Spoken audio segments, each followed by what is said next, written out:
The podcast you are about to listen to contains at least one of the following: strong language, disturbing topics, abusive opinions, generally things that aren't appropriate for little kids or overly sensitive people.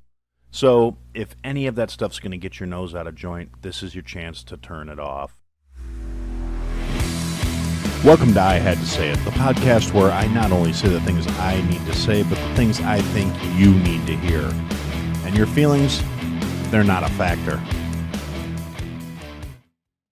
Hey everybody, welcome to another episode of I Had to Say It. So we're going to start out as we do by saying Josh, B-Word, Iceman, Jason, Miss Aaron, Mike, Tabby, Javier, Fitz, McShane, El Jefe, El Devlin, El Morte, and the guys over at the Weather Report. Thank you guys for your continued patronage. It means a lot to me. If you want to hear your name listed with these fine people, all you got to do is go to patreon.com or ihadtosayitpodcast.com. Look for I Had to Say It, find the gorilla with the screaming face on it, the same logo you see on the show site, and click there, sign up, subscribe, support the show. You know, all the things. But if you don't want to do that, or if you can't do it, or whatever, I get that too. You know, no big deal, no big whoop. I'm just glad you're here listening to me week in, week out, as time rolls on, as the world burns and spins and goes nuts. And here we are to talk about it and see where we think we're going to land. All right, so we'll start off with a little light housekeeping. First off, I wanted to give a special shout out to Mike and Tabby of the Gray's Taproom Podcast. They just recorded their 150th episode. They had my special needs self on as a guest. They're wonderful people. They're great friends. If you're not listening to the podcast, you need to remedy that. I've been telling you that for a long time. But congratulations to Mike and Tabby on hitting 150. That's an accomplishment. They did, like I said, they had me on as a guest. We did a case race, had a few cocktails, and yeah, I mean, use your imagination, but don't use your imagination. Go listen to it. Yeah, there's good stuff there, and maybe some mildly embarrassing stuff coming out of my mouth. Depends on where you stand on things. I am what I am who I am, and, you know, it is what it is. I had a lot going on last week. I was very stressed out. It was a very stressful week. It was a very stressful weekend. Those who know. Those who don't know, you'll figure it out, or reach out to me and actually open your mouth and ask the question. But overall, very busy week at work last week. Very, very involved week for me. Personal life, a lot of shit going on right now, and it took a lot out of me. So this episode is going to be a little bit less zeroed in, a little less item specific, and more of just a general thoughts I've been having. I mean, if you want to hear detailed, in-depth reviews of things that are going on, go listen to the Weather Report. Go listen to the Whiskey Hell podcast. I mean, those are both great sources for relevant, well-thought-out information on topical matters at hand. Whereas here you just get what you get. And today you're getting just a little more... well, these shows are all stream of consciousness, basically. It's like I come in here with bullet points, not with a script. So that's one of the reasons they're so wandery and rambly, but they're from the heart. There are a lot of thought goes into what I actually let make it into the episodes. Believe it or not, but that is the case. But this week, there was just so much fuckery, so much stupidity going on, and it's ridiculous because to me, and to people like me, and hopefully if you're listening to me, you're at least willing to be a little open-minded, or you're looking for something to hate me on and try and cancel me, which I really doubt. I feel like I don't get a lot of spite listens.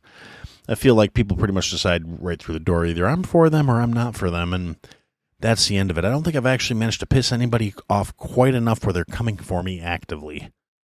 Or maybe they are and I'm just not paying attention. Anyway, all that being said, the thing that's really rolling around in my mind, particularly after the way this week has gone, with everything that's going on in the world, I mean, yeah, it's an election year, so you expect, here in the States, it's an election year, and you expect that to reflect accordingly into the shenanigans, the chicanery, the tomfoolery, the bullshit coming out of mainstream media, and everything else going on in the world. And thankfully, at the moment at least, we still have X being a fairly readily available source for information that is not being fed through the screen of corporate bullshit or leftist bullshit media. Because let's face it, even the conservative, and I'm using heavy air quotes, conservative media channels here, are really not very conservative. The entire system's fucked. It's controlled opposition. It is, as much as they want to say, oh, well, there's no such thing as a uniparty. Yes, it's a fucking uniparty. It's them versus us, and we are losing because we don't realize that we're actually where the power lies. It's all these fucking morons that have convinced an entire country that they're somehow in control, they're in charge, and they have the right to be. And they're literally doing everything they can to destroy the foundational ideals of this country. And like I said, it's controlled opposition at this point. You see protests breaking out around the country, pro-Palestine protests on most of the college campuses in the world, particularly here in the States, where they're actively shouting out extremely anti-Semitic stuff, extremely, anti-Zionist stuff, which unfortunately there's a difference between Jews and Zionists, and people who don't get that, that's a whole nother conversation. I have nothing against the Jewish people. I never have. I really never will. That being said, that does not necessarily mean that I'm really thrilled that Congress, over the course of this weekend, authorized another, I think, $34 billion or something like that. Basically, for anybody who hasn't been paying attention, here's the Cliff Notes version of what happened this weekend. Across the college campuses are full of communist assholes that are also Palestine sympathizers, setting up shop, running amok, and doing all kinds of shit, jeopardizing the safety of people just because they happen to be Jewish students, trying to take over the place, trying to force their shit ideals onto a country that really doesn't fucking want them. But they, in those environments, are not a minority. They're actually the majority because it's all catered to. It's all pushed. That narrative it's the agenda. It's fucking ridiculous. It's blatantly obvious, except for to these stupid 20-something-year-olds who think they're somehow smarter, better, or more aware than they actually fucking are. They don't realize they're being led by the nose because they're fucking stupid. And while all this divisionist horseshit is being pushed, and you've got all kinds of people out there perpetrating violent acts despite, and again, this is like, Chicago has a bunch of shit going on, and, they have ridiculously strong gun control laws in place, and it's one of the most violent shitholes in the country. And pretty much every deep blue, heavily populated fucking Democrat city is a violent shithole. They're actively turning the United States into a third world country. Now, you may ask yourself, where is all this going? Am I just going to be bitching about, the third world country that the United States is becoming? And yeah, kind of. This is all leading up to something, I promise. But, so we have leftist-run shitholes that are turning into, there's open-air markets, and every other stereotype you could talk about for the third world countries is happening in all of these Democrat cities. You have the Democrats saying they need more funding out of the American taxpayer's pocket. They're actively destroying the middle class. And as I alluded to here with the whole, are we financing both sides of the Israel-Palestine conflict? Yes, we fucking are. And then all the ridiculous going on with Iran getting involved, and then Iran and Israel basically saying, yeah, no, this is, our little dust-up is done, and the U.S. government saying, oh, no, this is what happened, and they're doing this, and they're doing that. And meanwhile, both countries are kind of like, no, that's not really what's going on.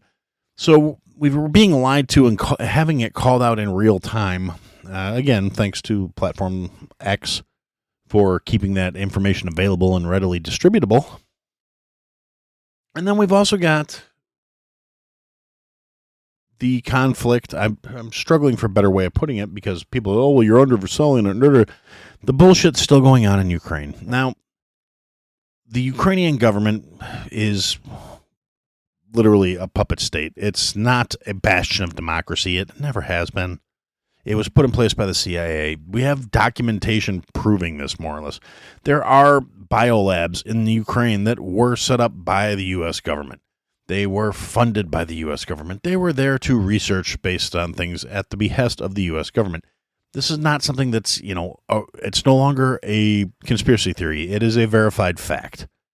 Now, there's literally no way Ukraine can come out on top in this situation. And basically every day the war gets dragged out, they're losing more territory at the negotiating table because Russia's just kind of rolling over them and taking more. They're holding 20% of the landmass of Ukraine right now is under Russian control.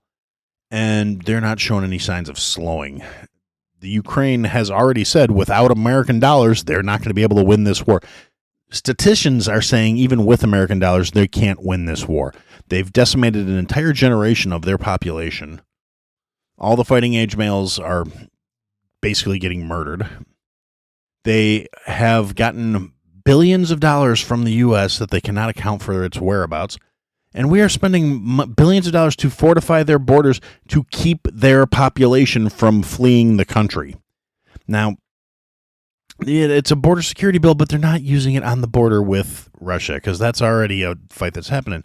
Meanwhile, all kinds of stupid social media shit comes out of the Ukraine showing all these young people that are still there, out there living it up, partying up.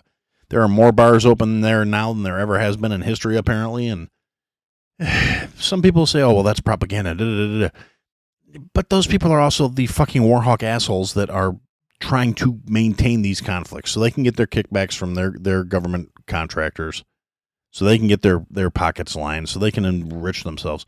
And if you want something that tells you exactly the state of the country at the point we're at, this past Saturday, which would be April 20th, 420, happy hippie new year, motherfuckers. Here's what happened. The U.S. federal government authorized basically an omnibus bill. They stapled it onto something that was originally intended to be benefits for veterans. And somehow in the process of the fucked up way our government works, it went from benefits for veterans. That part initially got passed through, and then they basically rewrote the bill after it was through the initial approval phase to include all this funding for Israel and for Ukraine and for several other countries. Taiwan, I believe, got some money. Yemen, I couldn't go through with this, but something that'll tell you the state of the world we're in right now. After they voted on this bill in Congress, after it passed, and again, there was a lot of other shit stapled onto this bill too. They passed all kinds of stuff in this omnibus fucking bill, including the TikTok ban that they were trying to force through because it was the only way they were going to get through is to staple it to a federal aid bill. Because it didn't have the votes to stand on its fucking own. And ultimately, they pushed through the FISA 702, spying on U.S. citizens and shredding the Fourth Amendment bill. That got pushed through too. And after all these traitorous, parasitic cockstains got done with their vote and realized they pushed it through and they passed it through, a fuck ton of these assholes pull out Ukrainian flags and start waving them on the floors of Congress and chanting Ukraine, Ukraine, Ukraine. Now, the last time American flags were being waved in the halls of Congress, it was on January 6th. And all those people are in fucking jail now. It's no longer just a case of these people are working purely in their own self-interest to feed their special interests, to get their money back to the donors who put them in office in the first place. They're like actively committing fucking treason. There was not 1 cent allocated in these bills that were passed that benefits the United States directly to the citizenry in any way, shape, or form. $0 for the border. $0 to address any of the issues like the homelessness, the fentanyl crisis, any of the problems in the United States. Not 1 red fucking cent to anything that benefits the American population beyond the motherfuckers who are going to make money off of feeding the war machine. Now, after a little further digging, there's another $3.4 billion allocated in this bill to be dispersed at the discretion of the government to address the needs of sanctuary cities and to assist in the further processing of these fucking illegal aliens that are in this country, because that's the plan. That is, anybody who says like the whole voter replacement theory is a conspiracy theory at this point is forgetting something that's very key. First off, we've got blue cities everywhere pushing for ways for people to vote. We've got people, undocumented illegal fucking aliens, to get an ID.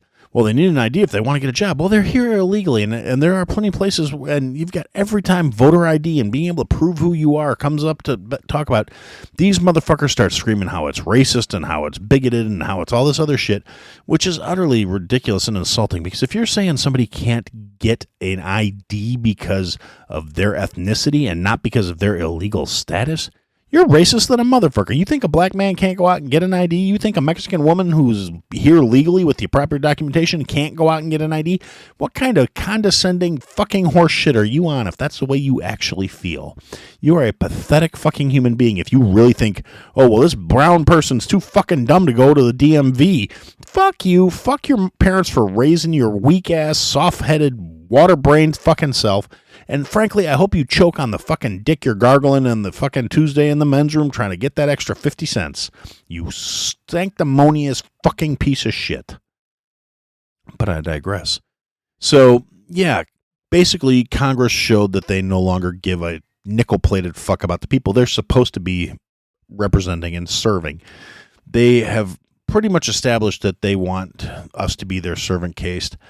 And again, they're flooding the polls, and it's been proven that NGOs are distributing information in Mexico of how they should register and vote for Biden if they want to keep the borders open. These are literature being distributed in Mexico before they cross the border. It's been proven. It's not a conspiracy theory. It's a fucking fact. And here's the thing. Even if we're not letting the illegals vote directly, which I'm sure they're trying to, and in a lot of deep blue cities, I guarantee they're fucking doing it, because all the audits, all the impropriety accusations from 2020 have basically, all stunk on ice. They're all coming back where it's like, yeah, this is probably what happened. We probably got fucked. We are probably under an illegitimate regime right the fuck now. It's really not going anywhere because the assholes that are supposed to be in the checks and balances system are in on the fucking corruption. And ultimately, and a lot of the things I'm saying, it's not new. I'm not the first one saying this. These are not ultra radical ideas in terms of these are not new concepts. I know I'm not the only one saying them. I don't have a following where I'm that worried about it's going to get in the wrong ears and I'm going to be in trouble, because it's the truth. And I'm not going to stop saying it just because, what if somebody says, I don't fucking care. Whatever feds have been assigned to monitor the AI flags on everything I say, you know what? Fucking get over it. I don't fucking care. I honestly, these people, they really are. They're committing fucking treason pretty much daily at this point.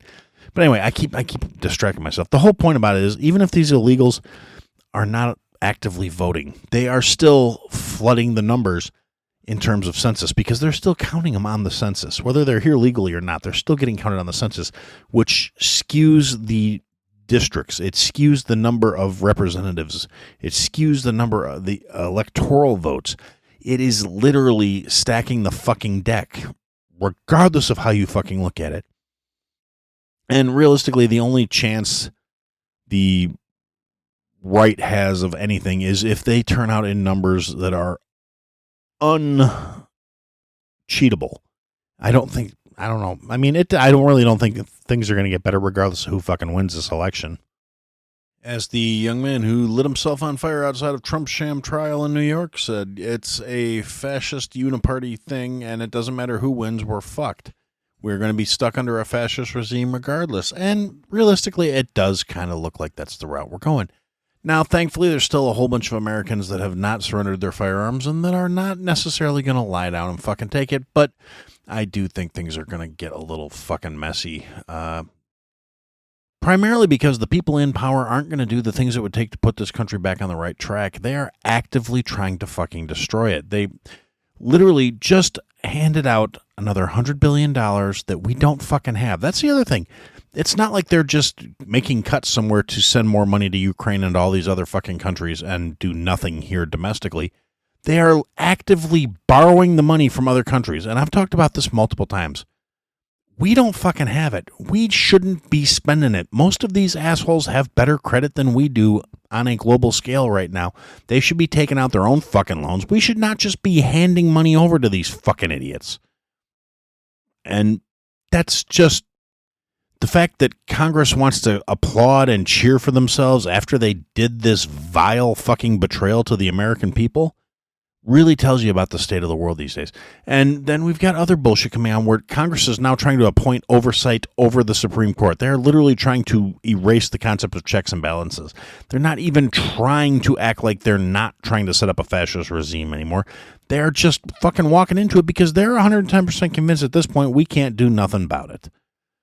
And unless something really changes with the general mindset of the population, they might be fucking right. I mean, I still stand by my statement. I don't think most of the current military would fire on U.S. citizens.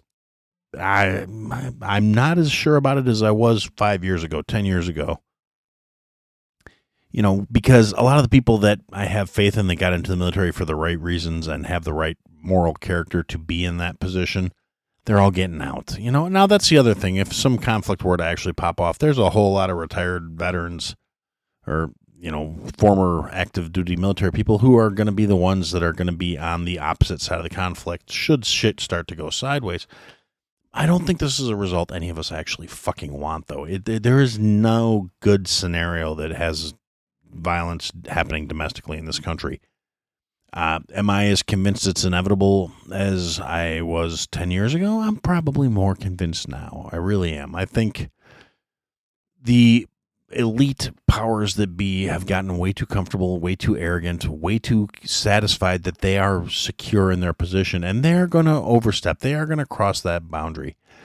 I don't know what it'll be. I don't know if it'll be actively in my lifetime, but I'm pretty much willing to guarantee my kid's going to see whatever happens. And I'm not, I worry about him. Hopefully he's got a good head on his shoulders. I'm pretty sure he'll be all right. His family will be okay. But in the meantime, just dealing with this present level of bullshit and the fact that these people are actively subverting every value in this country that supposedly exists. They are actively going against the interests of their citizenry.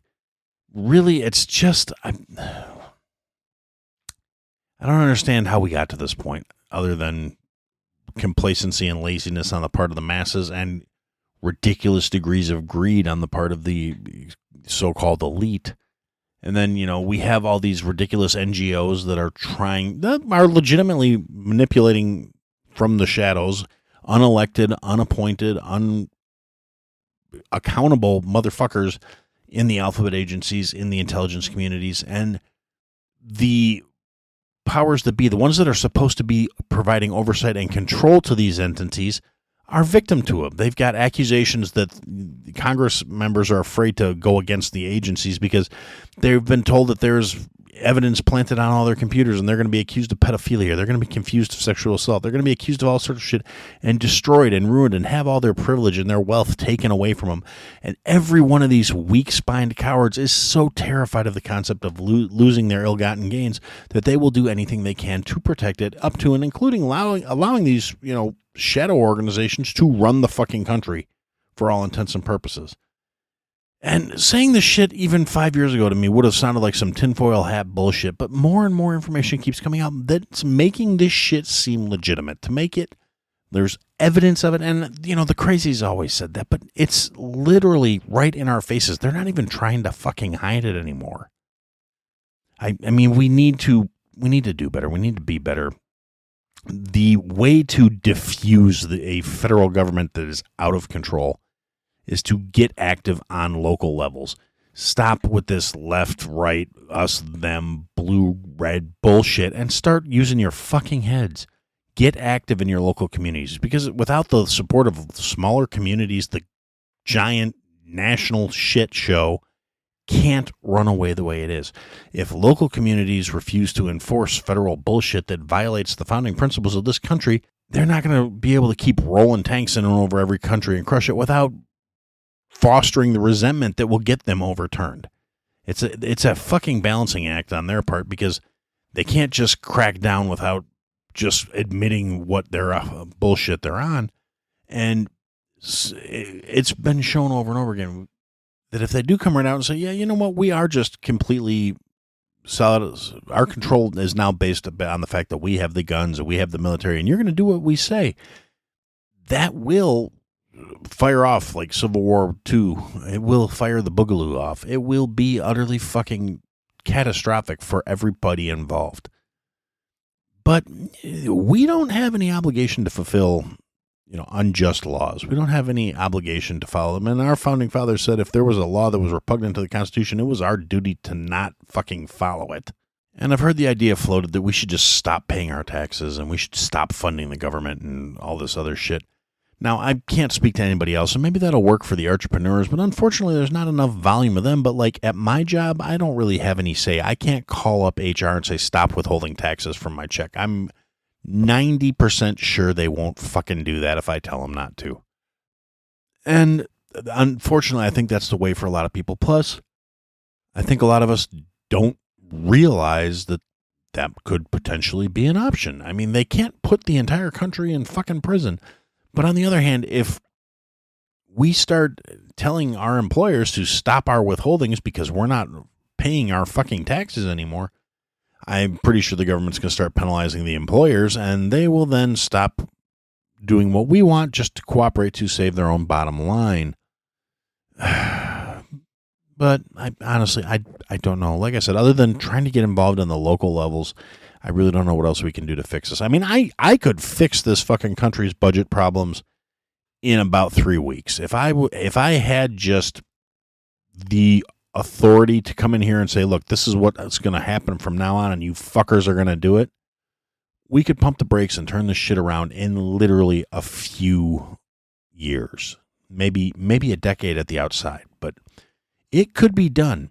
It won't happen because the things that would need to be done to make this thing a functional, viable experiment again, to make this country fucking solid again, would cut the fucking nuts out from all the privilege of all the assholes who worked so hard to get in those positions. Because unfortunately, the way our system works, the power is not attracting the worthy, it's attracting the fucking corruptible.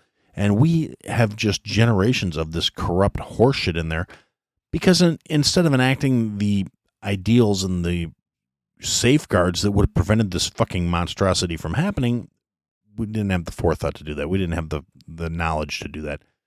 And now putting the policies in place that would alter this thing will unfortunately never happen, because for them to be put in place, the people who would be directly impacted by them would have to sign off on it. And not a single one of these fucks, with very few exceptions. There may be a couple of politicians I actually think would actually do the right thing for this country if put in a position where that was realistically viable. The vast majority, I mean 98% of these worthless parasitic fucks, I don't think would do that because they are worthless parasitic fucks. I don't see that changing anytime soon, and I don't see them signing the bills that would stricture their own position, their own power, their own money grabs. I really don't see it happening. It's like you get these fucking armchair socialist fucksticks like Bernie Sanders, who somehow managed to, never having a real job, working on a government salary for his entire fucking adult life, amass millions of dollars and multiple homes, and still somehow wants to talk about income inequality and how we should tax people more and give people more handouts, because that's obviously how the world works. But that's what you expect from somebody who never had a real fucking job. But anyway, I'm just fed up, guys. I don't know. Thanks for listening to another episode, guys. If you liked what you heard, leave a comment, leave a review, leave a rating. Go to ihadtosayitpodcast.com, sign up for the mailing list, interact with the show. Click the links, sign up for the Patreon, join the Discord, come and interact, be a part of the show, buy the merch, support your favorite creator, or support me. Anyway, thanks for listening, guys. Till next time.